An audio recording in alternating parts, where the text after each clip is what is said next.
সামাজিক কাজগুলো করতে গিয়ে কখনো কিরকম মনে হয় যে তুমি একটা সময় গিয়ে রাজনীতিতে আসবে?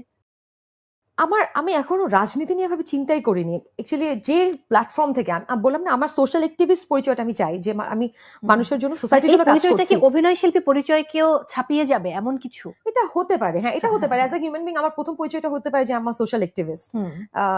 তারপর অভিনয় শিল্পী তুমি লেখালেখিও করো, রাইট। অভিনয় শিল্পী এটা আমি আসলে এটা কোনোভাবে আমি এটা ছাড়বো না, বিকজ অভিনয়টা আমাকে ওই প্ল্যাটফর্মটা ক্রিয়েট করে দিয়েছে যেটাতে অনেক মানুষের জন্য আমি কাজ করতে পারছি। So I am very grateful to the people যারা আমাকে আসলে অভিনয় শিল্পী হতে সাহায্য করেছে, আমাকে এত এক্সপোজার দিয়েছে যেখানে আমি দুটো কথা বললে মানুষের লাইফে একটা পজিটিভ চেঞ্জ আসে। সো এটা তো অবশ্যই আমি অভিনয় শিল্পী পরিচয়টা কখনোই ছাড়তে চাই না।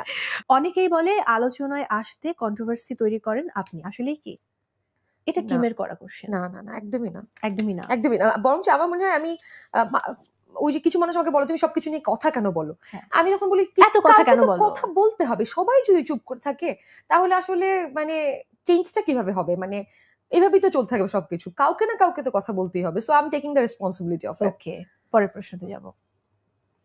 বাম হাতে দিলাম, কোনো অসুবিধা নাই, ডোন্ট বি সরি। দেখি কি আছে এটাতে। প্রতিবাদী কণ্ঠস্বর চমক কি রাজনীতিতে আসছেন? এই প্রশ্ন যদিও আমি এর আগে গল্প করে ফেলেছি, বাট তুমি বলেছো যে এখনো তুমি শিওর না আসবে, শিওর না বিষয়টা, বাট সম্ভাবনা কিন্তু আছে। যদি সেটা আমাকে আরো বেটার স্কোপ দেয় to work for people, work for my country, of course হতে পারে। ওকে, তাহলে আমি পজিটিভ আনসার নিচ্ছি। পরের প্রশ্ন।